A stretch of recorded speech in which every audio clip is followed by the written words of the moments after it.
স্কেলের সামনে যে প্রবাসীদের গায়ে হাত তোলা হয়েছিল, প্রবাসীদেরকে লাঠিপেটা করা হয়েছিল, সেই বিষয়ে আজকে বাংলাদেশ হাই কমিশন একটি বিবৃতি দিছে।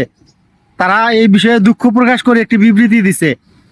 এই বিষয়ে দুঃখ প্রকাশ করে যখন তারা বিবৃতি দিছে, তখন এই বিষয়ে এই যে প্রবাসীদের গায়ে হাত তোলার অনুমতি কে দিছে সেই লোকটাকেও আমরা দেখতে চাই, যে লোকটা কিনা প্রবাসীদের গায়ে হাত তোলার অনুমতি, যে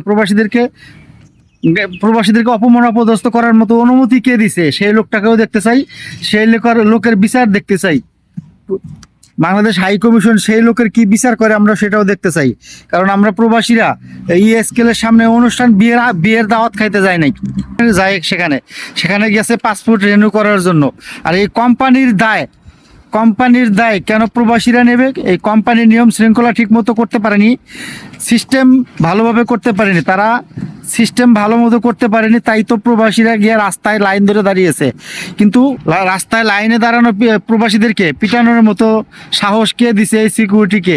সেই লোকটাকেও খুঁজে বের করতে হবে এবং তারও বিচার করতে হবে। আর অবিলম্বে এই যে স্কেলের সাথে চুক্তি বাতিল করে নতুন কোম্পানি নিয়োগ দিয়ে পাসপোর্ট করার জন্য সুযোগ করে দিতে হবে। এই যে স্কেল তারা শুরু করার আগেই দুর্নীতির ভিতরে ঢুকে গেছে। স্কেল তারা কাজ শুরু করার আগে দুর্নীতির ভিতরে ঢুকে গেছে। তাই তাদের দুর্নীতি বন্ধ করার জন্য তাদের সাথে চুক্তি বাতিল করে নতুন করে কোম্পানি নিয়োগ দিন। নতুন করে কোম্পানি নিয়োগ দিয়ে তাদের সাথে কাজ করুন।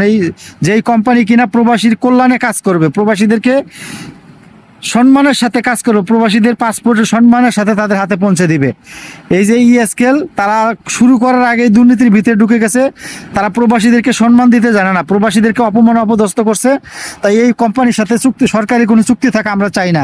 আমরা প্রবাসীরা চাই না যে এই কোম্পানি, মালয়েশিয়ার এই কোম্পানির সাথে সরকারের বাংলাদেশ হাই কমিশনের কোনো চুক্তি থাক। নতুন কোম্পানির সাথে চুক্তিবদ্ধ করে হয়ে পাসপোর্টের যেসব বিষয়ে কাজ করতে হবে, নতুন কোম্পানির সাথে চুক্তিবদ্ধ নতুন কোম্পানিকে দাবি জানাইতেছি যে আপনারা নতুন কোম্পানিকে কাজ দিন। এই কোম্পানি তাদের সিস্টেম বোঝে না। তারা সিস্টেম যদি ঠিকমতো বুঝতো, তারা যদি সিস্টেম ঠিকমতো মেনটেন করতে পারতো, তাহলে প্রবাসীদের গায়ে হাত দিত না। ধন্যবাদ সবাইকে। ভিডিওটা সবাই একটু বেশি বেশি শেয়ার করে দিবেন। আর আমার সাথে যারা একমত আছেন অবশ্যই কমেন্ট বক্সে জানাবেন। আমার কথাগুলো যদি সঠিক হয়ে থাকে অবশ্যই কমেন্ট বক্সে জানাবেন। ধন্যবাদ সবাইকে। আসসালামু আলাইকুম।